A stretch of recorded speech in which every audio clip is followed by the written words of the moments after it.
Hello everyone and welcome again to psycho. आज की इस वीडियो में हम आपके एग्जाम के लिए सबसे ज़्यादा इंपॉर्टेंट चैप्टर थर्मोडायनेमिक्स को देखेंगे। ओके, एक वीडियो में ही थर्मोडायनेमिक्स का पूरा चैप्टर खत्म कर दूंगा, तो इस वीडियो को आप शुरू से लेकर लास्ट तक देखना क्योंकि ये बहुत ज़्यादा इंपॉर्टेंट है आपके एग्जाम के लिए।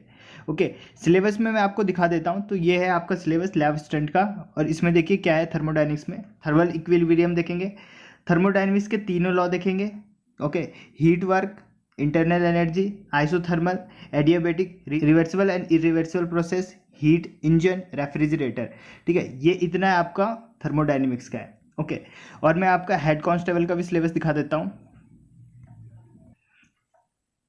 ये आपका हेड कांस्टेबल का सिलेबस, इसमें देखिए क्या करेंगे। यहाँ से ये हो गया heat work and internal energy, law of thermodynamics, heat engine, okay, and heat engine and refrigerator. इतना ये आपका हेड कांस्टेबल का सिलेबस। तो ये करेंगे आज की वीडियो में, और ये जो चैप्टर है आपके एग्जाम के लिए बहुत ज़्यादा इंपॉर्टेंट है। यहाँ से 100% की एक ना एक क्वेश्चन जरूर आएगा, एक या भी उससे ज़्यादा भी आ सकता है। हेड कांस्टेबल में तो 40% वेटेज है फिजिक्स का, तो इसमें हो सकता है कि ज़्यादा क्वेश्चन भी आए इस चैप्टर से। ओके, तो इस वीडियो को आपको बिल्कुल सीरियस होकर देखना है और नोट मेकिंग तो जरूर करना है। ठीक, तो चलिए शुरू करते हैं। चैप्टर का नाम है ऊष्मागतिकी यानी कि थर्मोडायनेमिक्स। वीडियो को शुरू करने से पहले पिछली वीडियो में हुई 2 मिस्टेक्स को सुधार लेते हैं। पहला मिस्टेक तो ये था कि जियो स्टेशनरी सैटेलाइट जो होता है वह अर्थ सरफेस से 38,000 किलोमीटर की ऊंचाई पे स्थापित होता है। तो मैंने शायद 3800 किलोमीटर बोल दिया था, तो उसको करेक्ट कर लेना, 38,000 किलोमीटर होता है। इतनी ऊंचाई पे जियो स्टेशनरी सैटेलाइट होता है। ठीक, और दूसरी चीज़ ई स्केप वेलोसिटी का फॉर्मूला। ई स्केप वेलोसिटी का फॉर्मूला मैंने आपको क्या बताया था, √2 ये बताया था। ठीक है, और इसका दूसरा फॉर्मूला, एक और फॉर्मूला होता है, वो होता है escape velocity is equal to √2 G m/r। ठीक है, तो ये दोनों फॉर्मूले होते हैं, दोनों फॉर्मूले आपको याद रखना है। एक में स्मॉल जी होता है और एक में कैपिटल जी और एम होता है, मास होता है जिसमें। तो जिस प्रकार से आप में वैल्यू दी जाएगी वो वाला फॉर्मूला लगाना है। दोनों फॉर्मूले सही है। मैं दोनों फॉर्मूले को डिराइव करके बता देता हूँ। देखिए, इसी फॉर्मूले से मैं वो वाला फॉर्मूला डिराइव करूँगा। देखिए, हमें बताया कि स्मॉल जी और कैपिटल जी में क्या रिलेशन होता है, m/r², ये होता है। ठीक, अब देखिए जी एम की जगह मैं क्या लिख सकता हूँ, इस आर को यहाँ भेज देता हूँ, यानी कि कैपिटल जी एम बराबर हम लिख सकते हैं स्मॉल जी और r², ये लिख सकता हूँ। अब मैं इसको कैपिटल जी एम की जगह ये लिख सकता हूँ। देखिए, इसी फॉर्मूले में लिखता हूँ मैं, √2 Gm/r था, और जी एम की जगह मैं क्या लिख सकता हूँ, जी एम की जगह लिख सकता हूँ मैं स्मॉल जी r²/r। ये r से एक r कट गया, तो ये वही फॉर्मूला बन जाएगा फिर से, VE is equal to √2Gr। ठीक, तो दोनों फॉर्मूले सही हैं, आपको दोनों फॉर्मूले याद कर लेना है। ठीक है, जैसे जैसे वो वैल्यू देगा वो वाला फॉर्मूला लगा देना है। ठीक है, तो ये दोनों करेक्शन कर लेना है। ठीक, ओके, तो चलिए आज की वीडियो को शुरू करते हैं। जैसे सबसे पहले देखते हैं ऊष्मा। ऊष्मा यानी कि हीट। हीट क्या होता है, तो हीट एक प्रकार की क्या है, ऊर्जा है, एक प्रकार की एनर्जी है। ठीक है, सबसे पहला पॉइंट तो ये हो गया कि जो ऊष्मा होती है एक प्रकार की ऊर्जा होती है, एनर्जी होती है। दूसरा, अब देखिए, एक तो ताप होता है और एक ऊष्मा होता है, दोनों में आपको अंतर बता देता हूँ। ठीक है, ताप क्या होता है, ताप से हमें किसी वस्तु के गर्माहट का एहसास होता है। ठीक है, ताप से हमें किसी वस्तु का गर्माहट या फिर ठंडेपन का एहसास होता है, वो होता है ताप या फिर तापमान, टेम्परेचर बोलेंगे उसे। ये यहाँ पे गलत लिखा हुआ है ऊष्मा की डेफिनेशन। ठीक है, और ऊष्मा क्या होता है, ऊष्मा होता है ताप का प्रवाह। ताप का प्रवाह, जैसे कि एक हाई टेम्परेचर वाला होता है, आपको पता है कि ताप कैसे जाएगा, हाई से लो में जाएगा। तो जो ये फ्लो हो रहा है तापमान का, उसको बोलते हैं ऊष्मा। यानी ऊष्मा क्या है, फ्लो है। किसका फ्लो है, तापमान का फ्लो है। ओके, तो यहाँ नीचे लिखा हुआ है, ये है ऊष्मा की डेफिनेशन। तापांतर के कारण ऊर्जा प्रवाह, तापांतर के कारण जो ताप में अंतर होगा उसके कारण ऊर्जा का प्रवाह जो होगा, फ्लो होगा, उसी को हम क्या कहते हैं, ऊष्मा कहते हैं। ठीक है, और ऊष्मा एक प्रकार की एनर्जी है, और ताप क्या है, ताप वह चीज़ है जिससे हमें किसी वस्तु के गर्माहट का एहसास होता है। ओके, ये हो गया। ठीक, अब आगे पदार्थ के आणविक सिद्धांत, एटॉमिक थ्योरी हम पीछे पढ़ के आ चुके हैं 9th की केमिस्ट्री में। ठीक है, तो एटॉमिक थ्योरी में क्या था, हमने पढ़ा था कि प्रत्येक पदार्थ क्या किससे मिलकर बना होता है, अणुओं से मिलकर बना होता है। और ये अणु क्या होते हैं, सभी संभव दिशाओं में गति करते रहते हैं, और गति करते रहते हैं, एक दूसरे से टकराते रहते हैं। अब ये जब गति करेंगे, एक दूसरे से टकराएंगे, तो क्या होगा, इनमें अनियमित गति के कारण क्या हो जाएगा, इसमें ऊष्मा उत्पन्न हो जाएगी।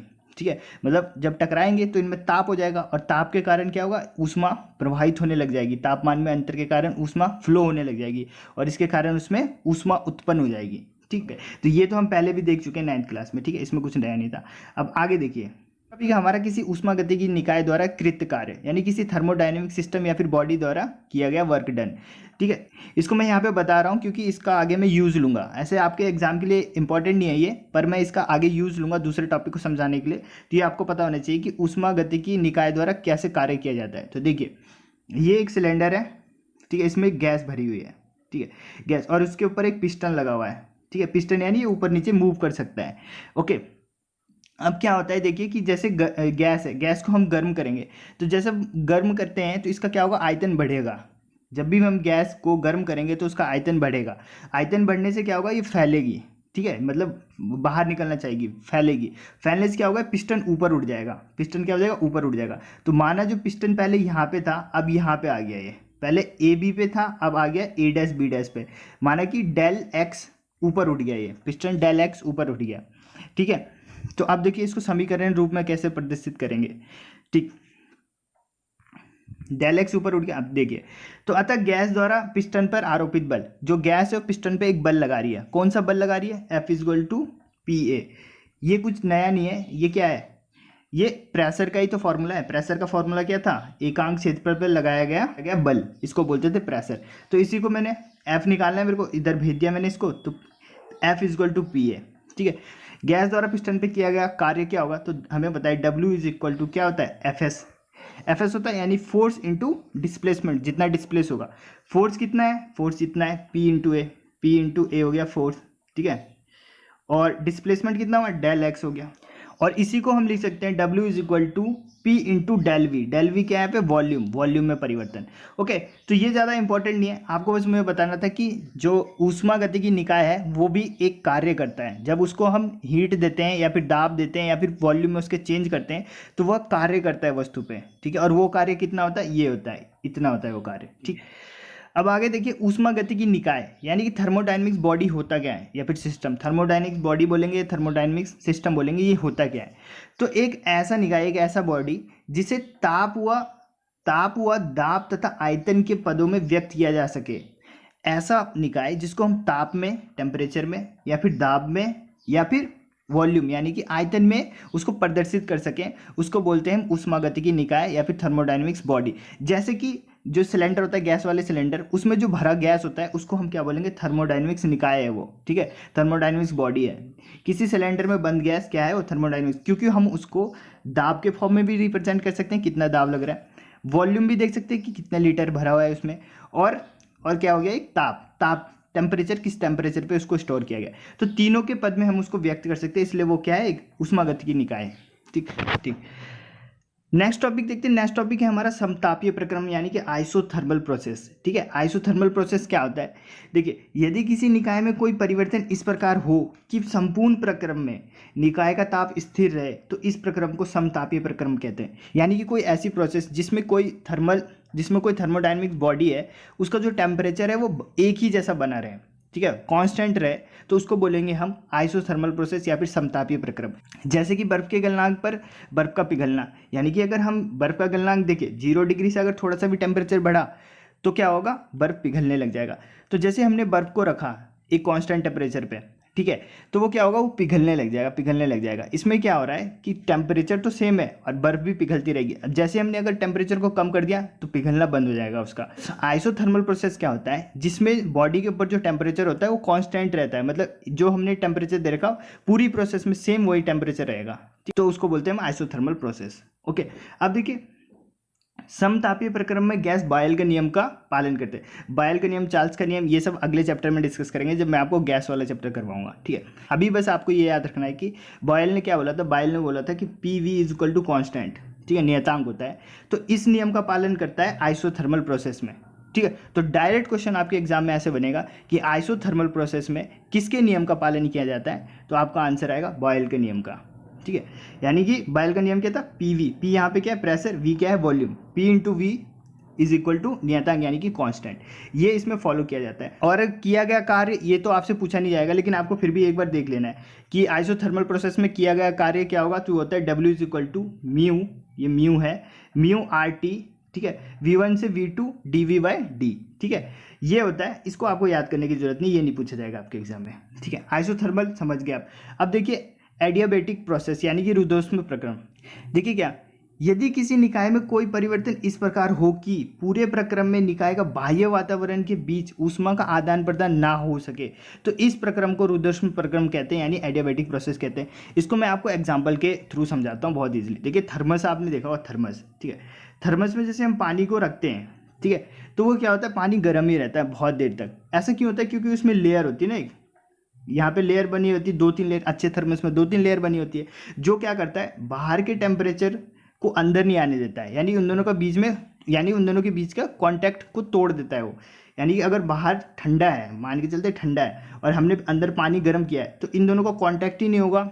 अब कांटेक्ट होगा ही नहीं तो हीट वो बाहर ही नहीं आएगी, ठीक है। तो इसी को बोलते हैं एडियाबेटिक प्रोसेस यानी कि रुद्धोष्म प्रक्रम। इसमें क्या हो रहा है, ये बाहर का वातावरण है और ये अंदर का वातावरण है, इन दोनों के बीच में कोई कांटेक्ट ही नहीं है, इन दोनों के बीच में कोई कनेक्शन ही नहीं है।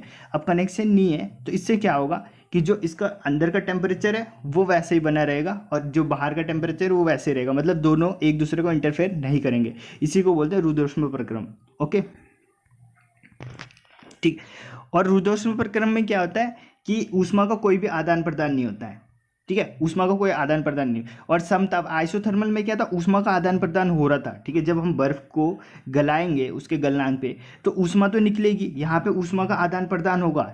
यहाँ पे क्या होता है, टेम्परेचर सेम रहेगा लेकिन ऊष्मा का आदान प्रदान होगा आइसोथर्मल में। लेकिन जो एडियाबेटिक प्रोसेस है रुद्धोष्म में, इसमें क्या होगा, ऊष्मा का आदान प्रदान ही नहीं होगा। क्यों नहीं होगा, क्योंकि बाह्य वातावरण और जो अंदर का वातावरण, इन दोनों के बीच में कोई कनेक्शन ही नहीं है। हमने बीच में एक लेयर लगा दी जो जिससे इसका कनेक्शन ना बन पाए, ठीक है। तो इसमें आदान प्रदान नहीं होता, ये ध्यान में रखना है आपको, ठीक है।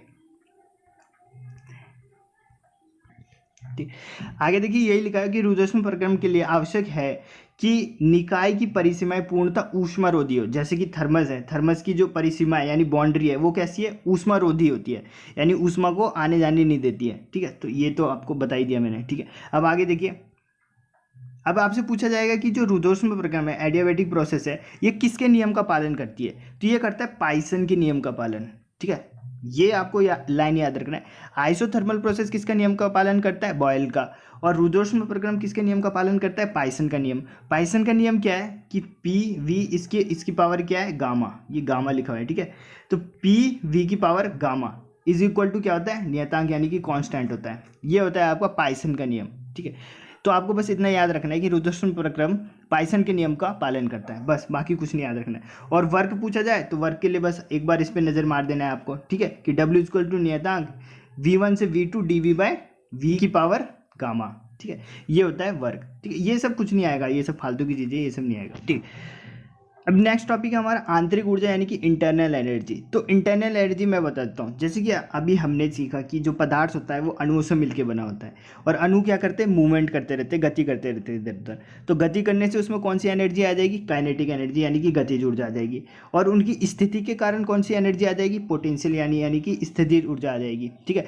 तो जो अणु है उनके गतिज और स्थितिज ऊर्जा के योग को ही आंतरिक ऊर्जा कहते हैं, ठीक है।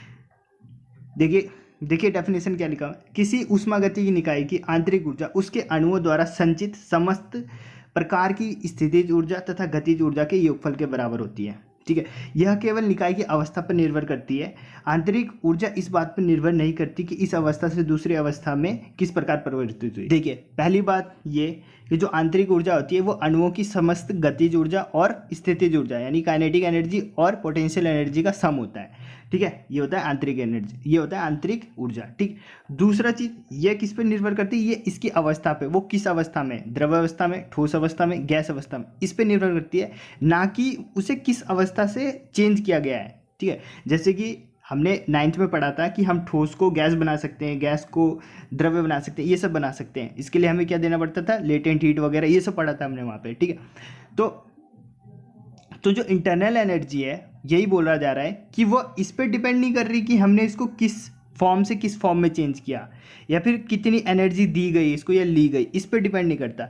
वो डिपेंड करता है जो उसके पास खुद की एनर्जी है, यानी उसके अणुओं के पास जो खुद की एनर्जी है उसी को बोल रहे हैं हम इंटरनल एनर्जी, ठीक है। तो यह अपनी अवस्था पर निर्भर करता है, जो इसकी अवस्था है। जैसे वो ठोस पे, तो ठोस में जो उसके आसपास जो कण है, उसके जो कण है, जो उसमें जो गति हो रही है उसके कारण जो गतिज ऊर्जा या फिर स्थितिज ऊर्जा है, उस पर डिपेंड करिए, ना कि उसको हम किस फॉर्म में चेंज करके लाए हैं इस पर नहीं डिपेंड करती है, ठीक है। तो ये होता है हमारा आंतरिक ऊर्जा, ठीक है। आदर्श गैस की आंतरिक ऊर्जा केवल उसके ताप पर निर्भर करती है। आदर्श गैस हम अगले वाले चैप्टर में पढ़ेंगे तो वहाँ इसे एक्सप्लेन कर दूंगा। ओके, अब आते हैं हम मेन चीज़ पे। अभी तक तो हमने बस टर्मिनोलॉजी देखी, अब आते हैं मेन, जो कि बहुत ज़्यादा इंपॉर्टेंट है आपके एग्जाम के लिए। ऊष्मागतिकी के नियम, 3 नियम है टोटल ऊष्मागतिकी के, तो तीनों नियम एक एक करके डिस्कस करते हैं। पहले देखते हैं ऊष्मागतिकी का पहला नियम, एक होता है जीरो नियम, वो हम लास्ट में डिस्कस करेंगे, ठीक है। ऊष्मागतिकी का प्रथम नियम देखते हैं। इस नियम के अनुसार जब किसी निकाय को ऊष्मा दी जाती है तो ऊष्मा का कुछ भाग निकाय द्वारा किए गए कार्य में तथा शेष भाग निकाय की आंतरिक ऊर्जा में वृद्धि करने में व्यय हो जाता है। ठीक, देखिए समझिए, हम किसी बॉडी को, ठीक है, थर्मोडायनेमिक्स बॉडी को हमने ऊर्जा दी, यानी कि हीट दिया। हमने मान के चलते 10 हीट दिया, मान के चलिए, ऐसे समझाने के लिए बोल रहा हूँ, 10 हीट दिया इसको। तो 10 हीट में वो कुछ तो, जैसे 7 तो क्या करेगा, 7 क्या करेगा, किसी कार्य को, फंक्शन, जैसे कि मान के चलिए गाड़ी में हमने पेट्रोल डाला, ठीक, तो पेट्रोल डाला जब हमने, तो हमने 10 लीटर पेट्रोल डाला, तो 10 लीटर में मान के चलिए 7 लीटर तो वो काम करेगा, यानी कि गाड़ी चलेगी 7 लीटर, और बाकी की जो 3 लीटर है वो क्या करेगा, अपनी आंतरिक ऊर्जा अपनी आंतरिक ऊर्जा को बढ़ाने में ही वेस्ट कर देगा। यानी कि जो 10 लीटर हमने दिया टोटल, जितनी भी एनर्जी हम देते हैं किसी भी बॉडी को, सारी की सारी यूज़ नहीं होती है, वो उसमें से कुछ क्या हो जाती है, वेस्ट हो जाती है। वेस्ट किस में वेस्ट होती है, अपनी इंटरनल एनर्जी को बढ़ाने में वेस्ट हो जाता है। ये है ऊष्मागतिकी का प्रथम नियम, ठीक है। इसी को अगर हम फॉर्मूले के रूप में लिखना चाहें तो माना किसी निकाय को Q ऊष्मा दिया जाता है, ठीक है, इसके द्वारा किया गया कार्य क्या हो गया, W हो गया, तथा इसकी आंतरिक ऊर्जा में वृद्धि कितनी हुई, डेल U हुई।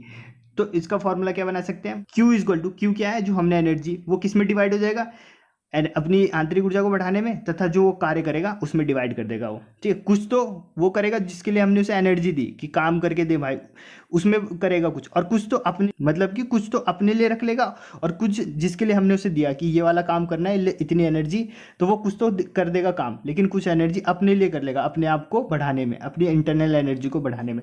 तो ये है ऊष्मागतिकी का पहला नियम, ठीक है। सत्यापन करने की कोई जरूरत नहीं, सत्यापन करने के लिए नहीं आएगा। ऊष्मागतिकी के पहले नियम से एक टर्म आता है फिर, विशिष्ट ऊष्मा, ठीक है, स्पेसिफिक हीट। तो स्पेसिफिक हीट को डिस्कस करते हैं। देखिए, किसी पदार्थ में एकांक द्रव्यमान का 1 डिग्री सेंटीग्रेड बढ़ाने के लिए ऊष्मा की आवश्यक मात्रा पदार्थ की विशिष्ट ऊष्मा कहलाती है, ठीक है। किसी पदार्थ का एकांक द्रव्यमान, ठीक है, यूनिट मास लिया हमने, उसमें उसका जो टेम्परेचर 1 डिग्री सेंटीग्रेड बढ़ाने में हमें जितनी भी एनर्जी देनी पड़ेगी उसको, उसी को बोलते हैं स्पेसिफिक हीट। फिर से बता देता हूँ मैं आपको, कोई बॉडी है, ठीक है, उसके एकांक द्रव्यमान यूनिट मास ले लेते हैं। अब उसका टेम्परेचर हमें 1 डिग्री बढ़ाना है, 1 डिग्री बढ़ाना है उसका टेम्परेचर, तो उसके लिए हमें जितनी भी ऊष्मा चाहिए, जितनी भी हीट चाहिए, उसी को बोलेंगे स्पेसिफिक हीट, और कुछ नहीं, स्पेसिफिक हीट, ठीक है। स्पेसिफिक हीट का फॉर्मूला ये होता है, C से रिप्रेजेंट करते हैं इसको, इसका फॉर्मूला हो गया C is equal to Q by M क्या है यहाँ पे, mass into del T, capital T लिख लेना टेम्परेचर वाला, स्मॉल t क्योंकि हम टाइम लेते हैं तो कैपिटल T ले लेते हैं टेम्परेचर के लिए। तो ये होता है, ठीक है। स्पेसिफिक हीट का फॉर्मूला क्या होगा, C is equal to Q by M for mass into del T, ये हो गया स्पेसिफिक हीट का फॉर्मूला, ठीक है। स्पेसिफिक हीट क्या है, 1 डिग्री सेंटीग्रेड बढ़ाने के लिए जितनी भी हमें ऊर्जा चाहिए वो होती है स्पेसिफिक हीट। अब आगे देखिए, गैस की विशिष्ट ऊष्मा डिस्कस कर लेते हैं। गैस के लिए स्पेसिफिक हीट, किसी गैस का तापमान 2 प्रकार से बढ़ा सकते हैं। कोई भी गैस है, उसका तापमान हमें बढ़ाना है तो 2 प्रकार से बढ़ा सकते हैं। कैसे, जब गैस का दाब कांस्टेंट रखेंगे, प्रेशर को कांस्टेंट रखेंगे, एक इस कंडीशन में बढ़ा सकते हैं, और दूसरा कब बढ़ा सकते हैं हम उसका तापमान, जब उसका आयतन कांस्टेंट रखेंगे। तो दोनों कंडीशन आपको बता देता हूँ। देखिए, पहला है कि स्थिर दाब यानी कि कांस्टेंट प्रेशर पे विशिष्ट ऊष्मा यानी कि Cp, ठीक है। P यहाँ पे क्या हो गया, प्रेशर को हमने कांस्टेंट रख दिया, ठीक है। तो स्थिर दाब पर किसी गैस के 1 ग्राम यूनिट मास ले लिया हमने, 1 ग्राम का तापमान 1 डिग्री सेंटीग्रेड बढ़ाने के लिए ऊष्मा की आवश्यक मात्रा स्थिर दाब पर गैस की विशिष्ट ऊष्मा कहलाती है। मतलब इस कंडीशन में हम सब कुछ सेम है, हमने क्या किया, बस जो प्रेशर था उसको कर दिया हमने कांस्टेंट, प्रेशर को ना बढ़ाएंगे ना घटाएंगे, प्रेशर को उतना ही रखेंगे, ठीक है। और क्या करेंगे, 1 डिग्री सेंटीग्रेड बढ़ाने के लिए हमें जितनी भी एनर्जी चाहिए उसको बोलेंगे हम स्थिर दाब पर विशिष्ट ऊष्मा, ठीक है। और ऐसे ही इसको Cp से प्रदर्शित करते हैं, ठीक है। और ऐसी दूसरी कंडीशन है कि स्थिर आयतन पे, अब वॉल्यूम को हम क्या कर देंगे, कांस्टेंट कर देंगे। वॉल्यूम को कांस्टेंट करके हम उसकी हीट को बढ़ाएंगे, तो देखिए कैसे होगा। स्थिर आयतन, आयतन को हमने कर दिया कांस्टेंट, पर किसी गैस, ये सब अभी आपको फालतू की चीज़ें लग रही होगी, लेकिन जो आगे के रूल्स हैं उसको समझाने के लिए ये सब आपको पता होने चाहिए, ठीक। देखिए, स्थिर आयतन पे यानी कांस्टेंट वॉल्यूम पर गैस के 1 ग्राम द्रव्यमान पर 1 डिग्री सेंटीग्रेड बढ़ाने के लिए जितनी भी ऊष्मा की आवश्यकता होती है उसको बोलते हैं स्थिर आयतन पे गैस की विशिष्ट ऊष्मा, ठीक। इसमें हमने क्या कर दिया, आयतन को स्थिर कर दिया और इसे CV से प्रदर्शित करते हैं। कुछ नहीं, आगे चलते हैं। अब आते हैं ऊष्मागतिकी का दूसरा नियम। पहले नियम से हमने क्या सीखा कि जो हम उसे हीट देंगे वो डिवाइड हो जाएगा, किस में डिवाइड हो जाएगा, जो हम उससे काम करवाना चाह रहे हैं उसमें, और प्लस अपनी आंतरिक ऊर्जा को बढ़ाएगा, इंटरनल एनर्जी को बढ़ाएगा, ठीक। फिर यहाँ से एक टर्म आया था स्पेसिफिक हीट का, तो स्पेसिफिक हीट डिस्कस कर लिया हमने, पहले नियम से इतना कुछ कर लिया, ठीक है। अच्छा, फर्स्ट नियम पहले बता देता हूँ, और भी उसमें फर्स्ट नियम को ऊर्जा संरक्षण का नियम भी कहते हैं, यानी कि ऊर्जा को ना तो बनाया जा सकता है ना ही उसको डिस्ट्रॉय किया जा सकता है। फर्स्ट नियम को ये भी बोलते हैं ऊर्जा संरक्षण का नियम, ठीक है। द्वितीय नियम देखिए, द्वितीय नियम 2 स्टेटमेंट से मिलकर बना हुआ है। देखिए कौन कौन से 2 स्टेटमेंट है। पहला स्टेटमेंट है केल्विन और प्लांक का कथन। केल्विन और प्लांक का स्टेटमेंट क्या है, केल्विन और प्लांक ने बोला कि ऐसा कोई भी प्रोसेस संभव नहीं जिसका एकमात्र परिणाम किसी ऊर्जा भंडार से ऊष्मा का अवशोषण करना तथा उस ऊष्मा को पूर्णतः कार्य में रूपांतरित करना। इन्होंने बोला कि ऐसा कोई भी प्रोसेस इस ब्रह्मांड में संभव नहीं जिसको हम एनर्जी देंगे, मतलब जितना एनर्जी देंगे और उसका उतना ही वो वर्क दे देगा, यानी कि उन्होंने बोला कि 100% एफिशिएंसी कहीं भी संभव है नहीं, ठीक है। ऐसे समझिए कि हमने उसे 100 एनर्जी दी और जिससे हमने सोचा कि 100 काम करके देगा, लेकिन 100 काम नहीं करेगा, 100% एफिशिएंसी नहीं होगा, उसमें से वो 90, 95, 99 मतलब 100% तो देगा नहीं, क्योंकि कुछ जो भाग होगा वो उसको क्या कर देगा, वेस्ट कर देगा। किस में वेस्ट कर देगा, अपनी आंतरिक ऊर्जा को बढ़ाने में कर देगा। हम पीछे भी देख के आ चुके हैं।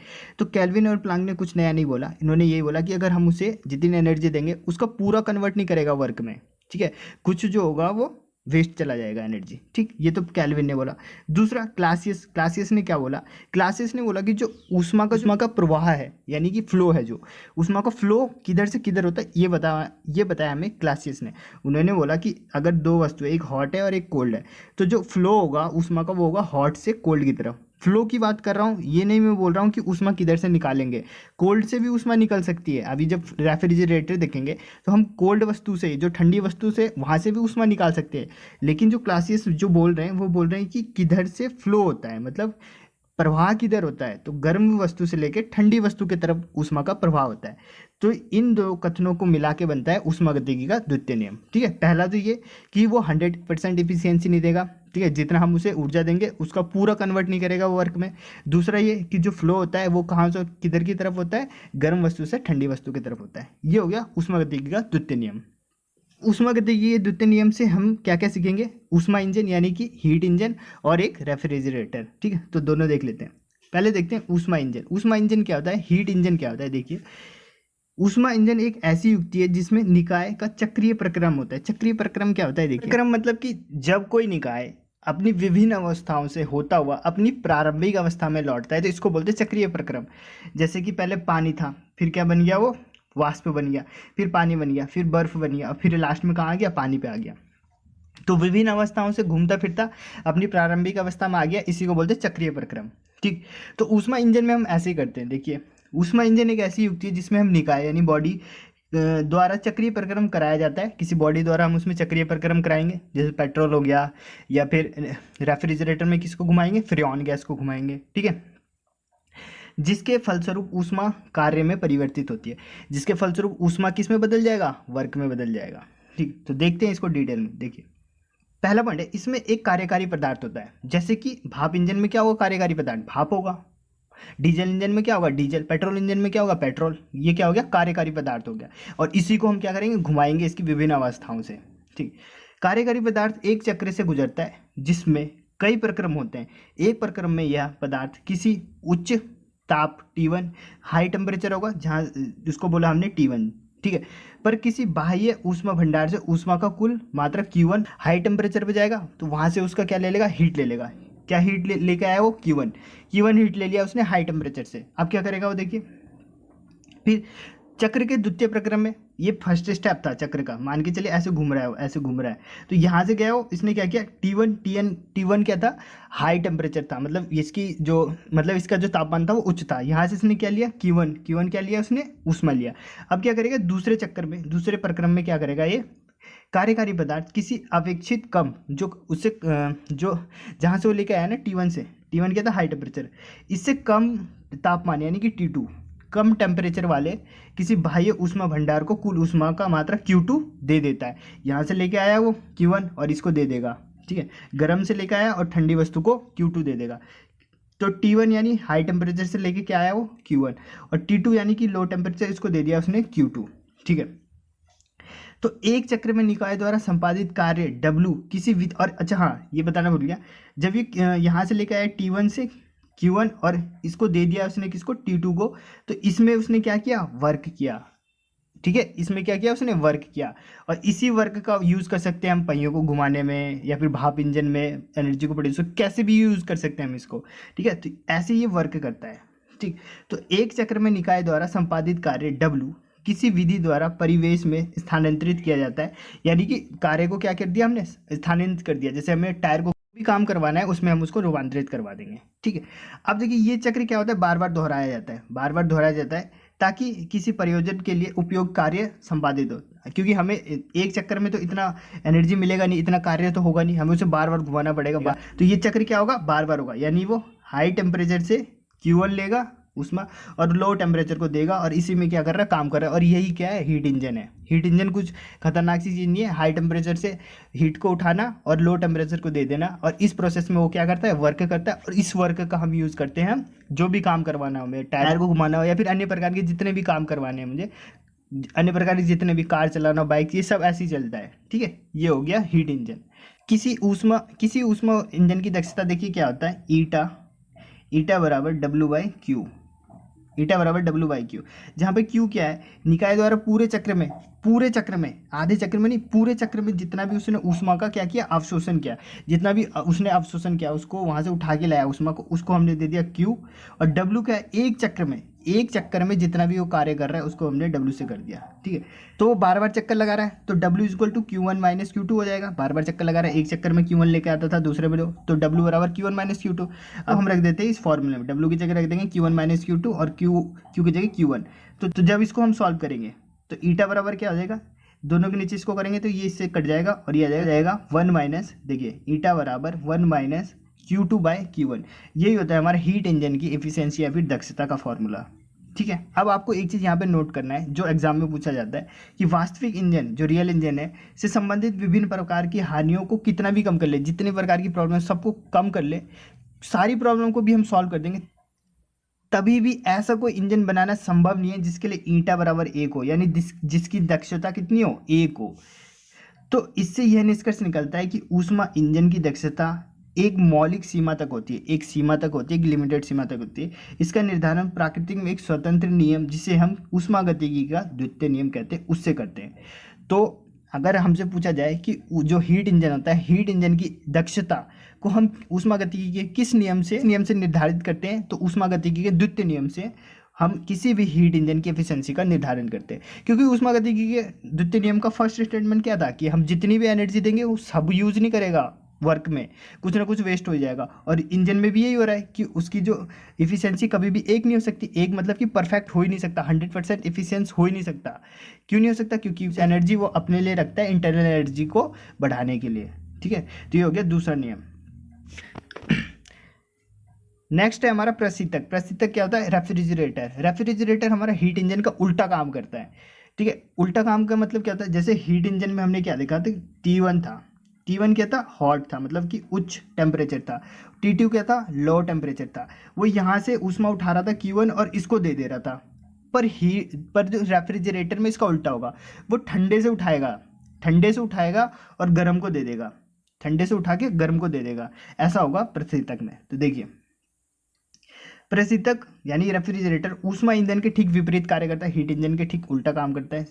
इसमें कार्यकारी पदार्थ निम्न ताप T2 के ऊष्मा भंडार से Q2 ऊष्मा ग्रहण करता है, ठीक है। T2 जो निम्न ताप है वहां से ऊष्मा उठा रहा है, पश्चात कुछ बाह्य कार्य करता है, उठाएगा वहाँ से ऊष्मा, उसका कुछ कार्य करेगा और फिर ये ऊष्मा किसको दे देगा, वो जो हाई टेम्परेचर होगा Q1 किसको दे देगा, उच्च तापमान T1 को दे देगा, T1 को दे देगा। रिटर्न में हमने देख लिया कि T2 क्या था, लो टेम्परेचर, यहाँ से उठा रहा था Q2 और किसको दे रहा था, T1 को दे रहा था Q1 के फॉर्म में। बस इसमें ज़्यादा कुछ समझने वाली बात नहीं है। इसके प्रोसेस देख लेते हैं।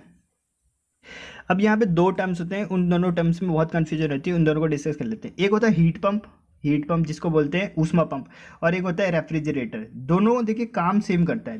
रेफ्रिजरेटर जो क्लोज मतलब पैक्ड होके काम करता है, जैसे आपने देखा भी होगा रेफ्रिजरेटर का दरवाजा हम हमेशा बंद रखते हैं तो उसके अंदर बंद करके ऐसे काम करते हैं, और जबकि हीट पंप होता है वो हम खुले रूम, जैसे एक रूम है वो पूरा खुला हुआ है तो उसको गर्म करना है तो उसके लिए हम हीट पंप लगाएंगे, ये नहीं कि रेफ्रिजरेटर का दरवाजा खोल देंगे, ठीक है। अच्छा, एक क्वेश्चन ये भी बार बार पूछा जाता है कि एक बंद रूम है, ठीक है। अब देखिए रूम बंद होना चाहिए, क्यों बंद होना चाहिए, क्योंकि रेफ्रिजरेटर बंद रूम में काम करेगा, मतलब बंद होना चाहिए, पूरा पैक होना चाहिए, तभी रेफ्रिजरेटर काम करेगा। तो ऐसा क्वेश्चन पूछा जाता है कि एक बंद रूम है, उसमें हमने एक फ्रिज के दरवाजे को खुला छोड़ दिया, रेफ्रिजरेटर को खुला छोड़ दिया, तो रूम क्या हो जाएगा, ठंडा हो जाएगा या गर्म हो जाएगा, तो वो रूम क्या हो जाएगा, गर्म हो जाएगा, ठीक है, गर्म हो जाएगा, ठीक है। क्योंकि रेफ्रिजरेटर क्या है, ये भी एक हीट पंप की तरह काम कर रहा है, ठीक है। पर और क्या, रूम भी हमारा बंद है, तो रूम बंद होना चाहिए, जिसको भी हमें गर्म करना है या ठंडा करना है उसको बंद होना जरूरी है, ठीक है। अगर वो खुला होगा तब हमें चाहिए होगा हीट पंप। तो हीट पंप और रेफ्रिजरेटर में बस इतना डिफरेंस है कि रेफ्रिजरेटर को काम करने के लिए पूरा पैक्ड होना पड़ता है, जबकि हीट पंप खुले में भी हम उसको गर्म में भी ठंडा कर सकते हैं, ठीक। अब आगे देखिए, ये लिख रखा है आगे कि ऐसा भवन के किसी कमरे को गर्म करने के लिए, किसी भवन के किसी कमरे को गर्म करने के लिए क्या करेंगे, हम हीट पंप का यूज़ करेंगे, ठीक है। आगे देखिए, रेफ्रिजरेटर में कार्यकारी पदार्थ, अच्छा कार्यकारी पदार्थ क्या होता है, फ्रीऑन गैस होता है रेफ्रिजरेटर में, यही घूमेगा, यही अपनी अवस्थाओं में चेंज करेगा, जिसके फलस्वरूप कार्य करेगा और उसके बाद ये चीज़ों को ठंडा करेगा, ठीक है। तो निम्न चरणों से गुजरता है जो ये फ्रीऑन है कार्यकारी पदार्थ। सबसे पहले देखिए, पहले पॉइंट पे क्या होता है, उच्च दाब से निम्न दाब के क्षेत्र में गैस में अचानक प्रसार होता है, जिसके कारण वह ठंडी हो जाती है तथा वाष्प द्रव मिश्रण में रूपांतरित हो जाती है।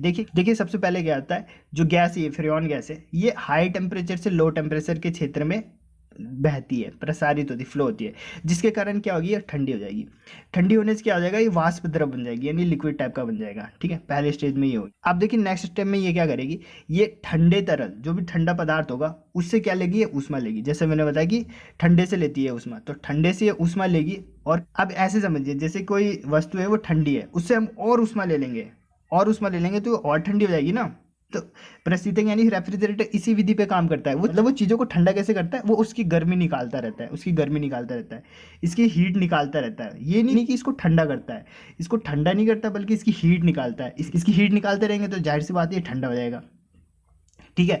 तो इसकी हीट निकालते रहता है ये। फिर थर्ड स्टेप में क्या होगा, निकाय पे किए गए बाह्य कार्य द्वारा वाष्प का गर्म हो जाएगा। अब जो वाष्प बन गया था, फ्रीऑन वाष्प में परिवर्तित हो गया था, तो कार्य करने से क्या हो जाएगा, वो गर्म हो जाएगा, ठीक।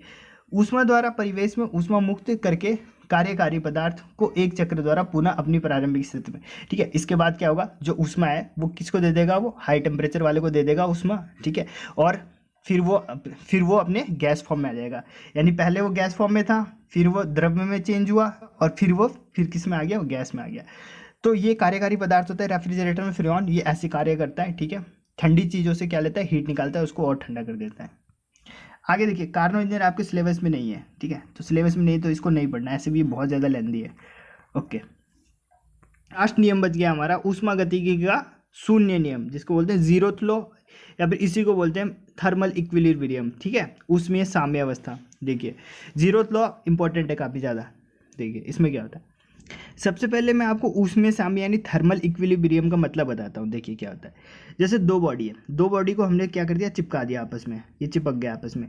तो ऐसी कंडीशन या ऐसी स्टेज जब इन दोनों में ऊष्मा का आदान प्रदान ना हो, उसको बोलते हैं थर्मल इक्विलिब्रियम, ठीक है। और ऐसा कब होगा, जब दोनों का टेम्परेचर सेम होगा। मानिए इसका टेम्परेचर भी 10 है और इसका भी टेम्परेचर 10 है, तो इस कंडीशन में ऊष्मा ना तो इधर से इधर जाएगी ना इधर से इधर आएगी, ठीक है, क्योंकि दोनों का टेम्परेचर सेम है, और दोनों का टेम्परेचर सेम है, ऊष्मा का आदान प्रदान नहीं हो रहा है, तो इसी को बोलते हैं हम थर्मल इक्विलिब्रियम यानी कि ऊष्मीय साम्य, ठीक है, ओके। तो ये लिखा है कि यदि दो निकायों को परस्पर संपर्क में रख दिया जाए और उनमें ऊष्मा का आदान प्रदान ना हो तो उसे बोलते हैं ऊष्मीय साम्य यानी कि थर्मल इक्विलिब्रियम, ठीक।